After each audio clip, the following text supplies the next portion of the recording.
Монголын өмгөөлөгчдийн холбооны 2015 оны үйл явдлын товчон. 2015 оны 2 дугаар сарын 2-ны өдөр Монголын өмгөөлөгчдийн холбоо сар шинийн баярыг тохиолдуулан Ахмад өмгөөлөгчдөө хүлээн авч хүндэтгэл үзүүлсэн бөгөөд хүндэтгэлийн арга хэмжээнд 40 гаруй Ахмад өмгөөлөгчд оролцсон байна. 2015 оны 1-р сарын 24-нд Монголын өмгөөлөгчдийн холбоо Өмгөөллийн Монгол элч консалтинг хууль зүйн нөхөрлөлтэй хамтран өмгөөлөгчдийн цасны баярыг цэвэр агаар нэрийн дор Баян уул амралтын газарт зохион байгуулагдаж 70 гаруй хуульч өмгөөлөгчд оролцлоо. 2015 оны 2 дугаар сарын 4-нд Монголын өмгөөлөгчдийн холбооны ерөнхийлөгч Ганбаатараар ахлуулсан 9 өмгөөлөгч Гонконгийн баарын холбооны урилгаар айлчилж хамтын ажиллагааны санамж бичигт гарын үсэг зурлаа. 2015 оны 2 дугаар сарын 4-ний өдөр нийслэлийн өмгөөлөгчдийн зөвлөлийн 100 гаруй гишүүн хуульч өмгөөлөгчдөд хуульчийн үйл ажиллагаа эрхлэх зөвшөөрлийн гэрчилгээ гардуулах ёслолын ажиллагаа боллоо. 2015 оны 2 дугаар сарын 12-нд шүүхийн ерөнхий зөвлөлөөс зохион байгуулагдсан нээлттэй шүүх хэлэлцүүлэгт Монголын өмгөөлөгчдийн холбооны гишүүн 30 орчим хуульч өмгөөлөгчд идэвхтэй оролцсон бөгөөд энэхүү хэлэлцүүлгээс үүдэн нээлттэй шүүх зөвлөмжийг гаргасан байна. 2015 оны 3 дугаар сарын 5-наас 8-ны өдрүүдэд Монголын өмгөөлөгчдийн холбооны хөл бөмбөгийн баг тамирчид хөгжөөн дэмжигчдийн хамт Таиланд улсын Паттайя хотод зохион байгуулагдсан Азийн хуульчдын хөл бөмбөгийн аврах шалгаруулах тэмцээнд амжилттай оролцлоо. 2015 оны 3 дугаар сарын 18-нд Азийн хуульчдын хөл бөмбөгийн тэмцээнд оролцсон баг тамирчдыг хөгжөөн дэмжигч болон хандивлагч хуульч өмгөөлөгчд өмгөөллийн нөхөрлөлүүд байгууллагуудын төлөөллийг тэмцээнд оролцсон багийнхан хүлээн авч хүндэтгэл үзүүлэн дурсгалын зүйлс гардууллаа. 2015 оны 3 дугаар сарын 14-ний өдөр Монголын өмгөөлөгчдийн холбооноос олон улсын эмэгтэйчүүдийн баяр Монгол цэргийн өдрийг тохиолдуулан гишүүн хуульч өмгөөлөгчдийн дунд боулингийн тэмцээн зохион байгуулагдаж 60 гаруй хуульч өмгөөлөгчд амжилттай оролцлоо. Боулингийн тэмцээнд Монголын хуульчдын холбоо тэргүүн байр удаах байруудыг өмгөөлийн Legal Mind хууль зүйн нөхөрлөл өмгөөлөгчдийн оранж баг тус эзэлжээ. Боулингийн шилдэг эрэгтэй тоглогчоор өмгөөлөгч Цолонбаатар, шилдэг эмэгтэй тоглогчоор өмгөөлөгчийн туслах Саруулнаар шалгарсан бөгөөд тус тэмцээнийг Монголын өмгөөлөгчдийн холбооны гишүүн хуульч өмгөөлөгч Гөлгөөгийн баяр жаргал ивент итгэсэн юм. 2014 оны 3 дугаар сарын 27-нд Монголын өмгөөлөгчдийн холбооноос шинэ гишүүдэд зориулан өмгөөлөгчийн ажил хэрэг ёс зүйн ур чадвар сэдвээр сургалт зохион байгуулагдлаа. Сургалтын үеэр практикт тулгарч буй саад бэрхшээл өмгөөлөгчийн ажил хэрэг ёс зүйн чиглэлээр нээлттэй хичээл орж чөлөөт ярилцлага өрнүүлжээ. 2015 оны 4-р сарын 23-наас 25-нд Испани улсад зохион байгуулагдсан Мадридын баарын холбооны 7-р их хуралд Монголын өмгөөлөгчдийн холбооны гишүүн 3 өмгөөлөгч оролцож цахим гэмт хэрэг, цахим ертөнцийн аюулгүй байдал сэдвт хэлэлцүүлэгт оролцжээ. 2015 оны 4-р сарын 27-наас 5-р сарын 30-ны өдрүүдэд Монголын өмгөөлөгчдийн холбооны удирдах зөвлөлийн гишүүд Өвөр Монголын өөртөө засах орны Хөх хотын өмгөөлөгчдийн холбоонд айлчилж хамтын ажиллагааны санамж бичигт гарын үсэг зурж Монгол улсын иргэдийн хууль ёсны эрх ашиг зөрчигдвөл Өвөр Монголын өөртөө засах орны хуульчдын холбооноос хөнгөлөлттэй үнээр хууль эрх зүйн зөвлөгөө тусалцаа үзүүлэх талаар харилцан тохиролцсон байна. 2015 оны 5 дугаар сарын 22-нд өмгөөлөх байгууллага үүсгэн байгуулагдсны 87 жилийн ойг тохиолдуулан Монголын өмгөөлөгчдийн холбоо, Монголын хуульчдын холбоо, нийслэлийн засаг даргын тамгын газар, дүүргүүдийн засаг даргын тамгын газартай хамтран иргэдэд хууль зүйн үн төлбөргүй зөвлөгөө өгөх өмгөөлөгч танд туслын өдрөлгийг тусгаар тогтнолын талбайд амжилттай зохион байгуулагдлаа. 2015 оны 5 дугаар сарын 25-нд Монголын өмгөөлөгчдийн холбоо Өмгөөлийн Монгол элч консалтинг хууль зүйн нөхөрлөлтэй хамтран өмгөөлөгчдийн цом 2015 хөл бөмбөгийн аврах шалгаруулах тэмцээнийг зохион байгуулагдаж нийт 7 багийн 80 гаруй хуульч өмгөөлөгчд оролцлоо. Хөл бөмбөгийн тэмцээний тэргүүн байр шилжин явах цом алтан медалийг Бат Заяа ба түүний нөхөд баг хүртэж удаах байруудыг Монгол өмгөөлөгч хууль зүйн нөхөрлөл ажлын албаны баг тамирчид тус эзэлжээ. Шилдэг тоглогчоор өмгөөлөгч Хатанбаатар шалгарч, шилдэг хаалгачаар Монгол элч хууль зүйн нөхөрлөлийн өмгөөлөгч инх төвшин шалгарсан байна. Тус тэмцээнийг Монгол элч консалтинг хууль зүйн нөхөрлөл болон Монголын өмгөөлөгчдийн холбооны гишүүн хуульч өмгөөлөгч Да Батцөх, Ил Баярт, Legal Inference хууль зүйн нөхөрлөлийн захирал Бат Цэцэг, өмгөөлөгч Төмөр Цэцэг нар хандив өргөсөн байна.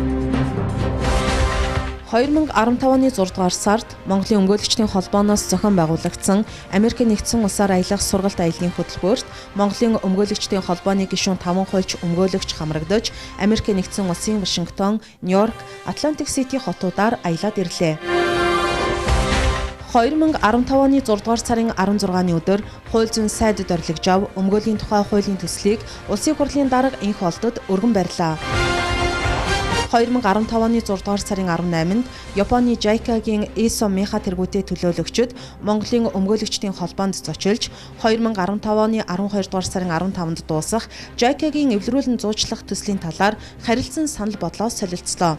2015 оны 6 дугаар сарын 23-ны өдөр улсын дээд шүүхийн байранд эвлэрүүлэн зуучлах тогтолцоог сайжруулах төслийн 2 дугаар шатны үйл ажиллагаанд үнэлгээ өгч Монголын өмгөөлөгчдийн холбоо, JICA-гийн эвлэрүүлэн зуучлах төслийн үнэлгээний баг, шүүхийн ерөнхий зөвлөл, улсын дээд шүүх хамтран санамж жижигт гарын үсэг зурлаа. 2015 оны 6 дугаар сарын 26-нд хүний эрхийн үндэсний комиссоос зохион байгуулагдсан эрүүл шүүлт болон хохирогчийн эрхийн өнөөгийн төлөв байдал цаашид анхаарах асуудал сэдвт хэлэлцүүлэгт Монголын өмгөөлөгчдийн холбооны 24 хуульч өмгөөлөгч оролцож санал бодлоо илэрхийллээ.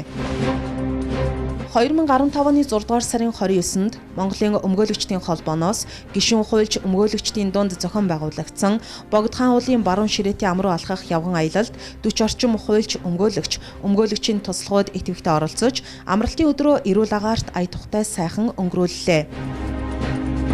2015 оны 7 дугаар сарын 8-нд үндэсний их баяр наадмыг тохиолдуулан Монголын өмгөөлөгчдийн холбооны дээд шагналд тэргүүний өмгөөлөгч цол тэмдгээр 14 өмгөөлөгчийн алдар алтан медалаар 10 өмгөөлөгч тус шагнагдсан байна.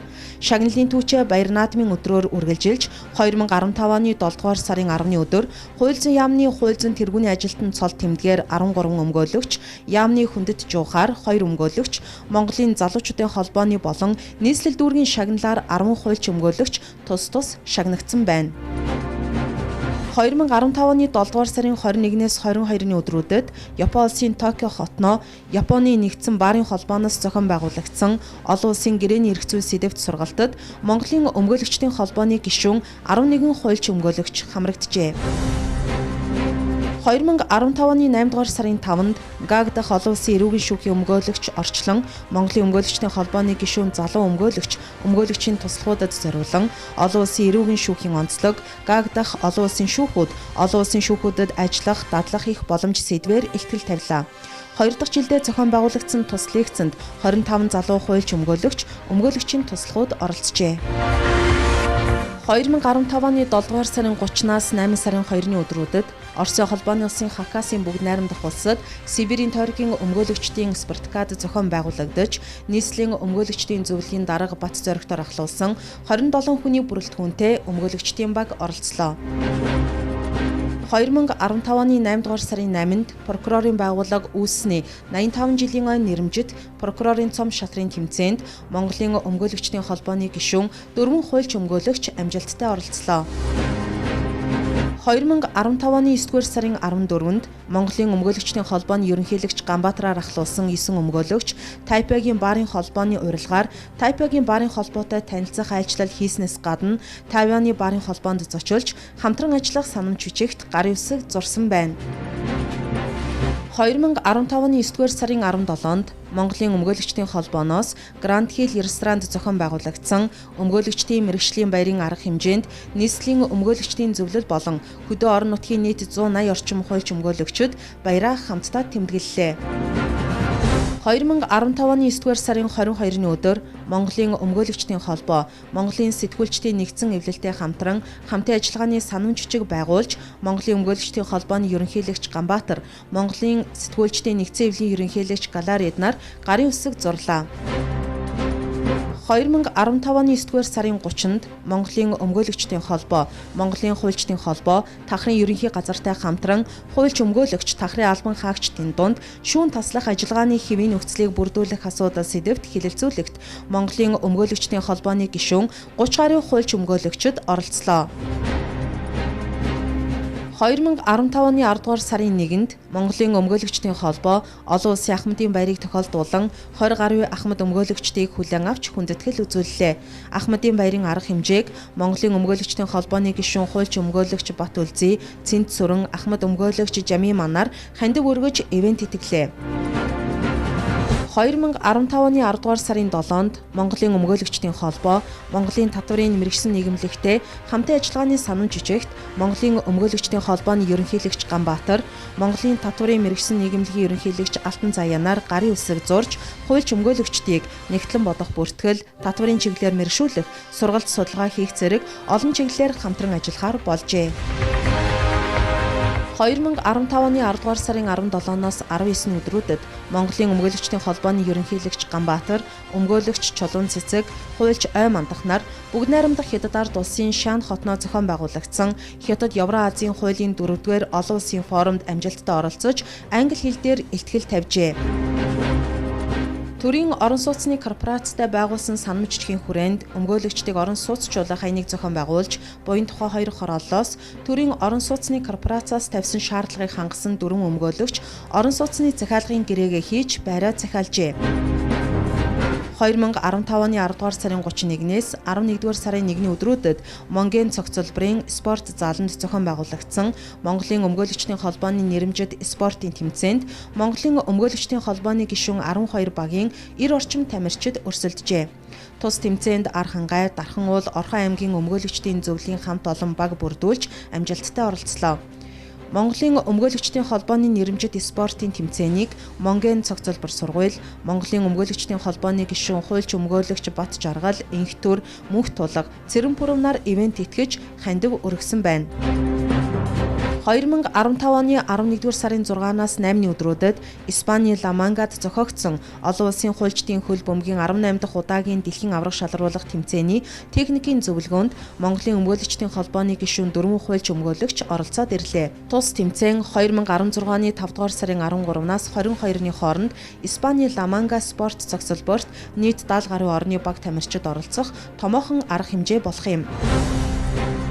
2015 оны 11-р сарын 20-нд нийслэлийн өмгөөлөгчдийн зөвлөлөөс хуульч өмгөөлөгчдийн дунд хин сайн дуулах вэ караоке дууны тэмцээн зохион байгуулагдаж, тэргүүн байрыг Исмаил баг эзэлж, удаах байруудыг Монголын өмгөөлөгчдийн холбооны ажлын алба баг, өмгөөлийн алтан зөвлөх баг тус эзэлжээ. 2015 оны 11-р сарын 13-наас 15-ны өдрүүдэд хуулийн төв байгууллагуудын дундах шилжиж явах цомын тэмцээнд Монголын өмгөөлөгчдийн холбооны гишүүн хуульч өмгөөлөгчид спортын 5 төрлөөр амжилттай өрсөлдөж, багийн нийт дүнгээр тэргүүн байр эзэлж, шилжин явах цомын эзэн боллоо. Монголын өмгөөлөгчдийн холбоо шилжин явах цомыг инхүү 5 дахь удаага авч байгаа нь энэ үлээ. Монголын өмгөөлөгчдийн холбоо Монголын хуульчдын холбооны сургалтын хороотой хамтран 2015 онд Төвийн бүсийн хуульчдын сургалтыг, Дархан уул аймагт Зүүн бүсийн хуульчдын сургалтыг Хинтээ аймагт тус зохион байгуулагдлаа.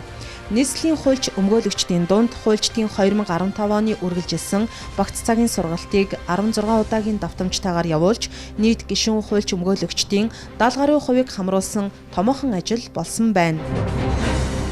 2015 оны 12 дугаар сарын 9-нд Монгол улсад эвлэрүүлэн зуучлах тогтолцоог сайжруулах төслийн хугацаа 2015 оны 12 дугаар сарын 15-нд дуусж байгаатай холбогдуулан Монголын өмгөөлөгчдийн холбооны ерөнхийлөгч Ганбаатар хүлээн авч хүндэтгэл үзүүллээ.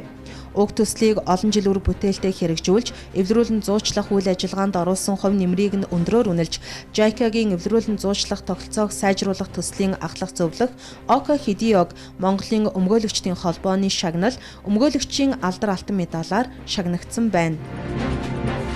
2015 оны 12 дугаар сарын 11-нд Монголын сэтгүүлчдийн нэгдсэн эвлээс зохион байгуулсан хэвлэл мэдээллийн шилдэгүүдийг тодруулах ёслолын ажиллагаа болж, телевиз, радио, сонин сэтгүүл, сайт болон орон нутгийн хэвлэл мэдээллийн шилдэгүүдийг тодрууллаа. Монголын өмгөөлөгчдийн холбооны хэвлэл, өмгөөлөх сэтгүүлийг салбарын хүрээний бодлогоос татгалзаж, олон нийтийн мэдих эрхийг хангах, ялангуяа иргэдийн хууль эрх зүйн боловсролыг дээшлүүлэх талаар нээлттэй үйл ажиллагаа явуулснаар уншигчдын эрх зүйн мэдлэгийг нэмэгдүүлэх үлсэд онцгой хувь нэмэр оруулж байгааг үнэлэн Монголын сэтгүүлчдийн нэгдсэн эвлэлийн ерөнхийлөгчийн нэрэмжит шагналаар шагнагдсан юм. 2015 оны 12 дугаар сарын 18-нд Монголын өмгөөлөгчдийн холбооны өмгөөлөгч сэтгүүлийн дугаар 10, 69 дахь дугаарт нийтлэгдсэн хүний эрх үгийн сүлжээг үнэн зөв бөглсөн 3 азтнаар Дорнот аймгийн өмгөөлөгчдийн зөвлөлийн өмгөөлөгч Эрдэнэт, нийслэлийн өмгөөлөгчдийн зөвлөлийн өмгөөлөгч, Шихийн хотог хууль зүйн дээд сургуулийн багш Жадамб, Батцөх нар шалгарч, шүүхийн ерхий зөвлөлийн гишүүн Дамдангод азтан болсон 3 өмгөөлөгчдөд мөнгөн шагнал, дурсгалын зүйлсийг гардууллаа. Монголын өмгөөлөгчдийн холбооны ерөнхийлөгч Ганбаатар өмгөөлөгч сэтгүүлд өмгөөлөгчдөд зориулж сонирхолтой үгийн сүлжээ байнга бэлтгэн хүргэдэг шүүхийн ерхий зөвлөлийн гишүүн Дамдан одод талархал илэрхийлж сэтгүүлч Гал Бадрахын цаасан хөрөг номыг бэлгэллээ. 2015 оны 12 дугаар сарын 18-нд Монголын өмгөөлөгчдийн холбооны ажлын албаныханд зориулан галын аюулгүй ажиллагааны сургалт болж гал гарах үндсэн шалтгаан, нөхцөл байдал, галын хорыг хэрэглэх зааврыг эж бүрэн танилцуулж анхан шатны мэдлэг олголоо.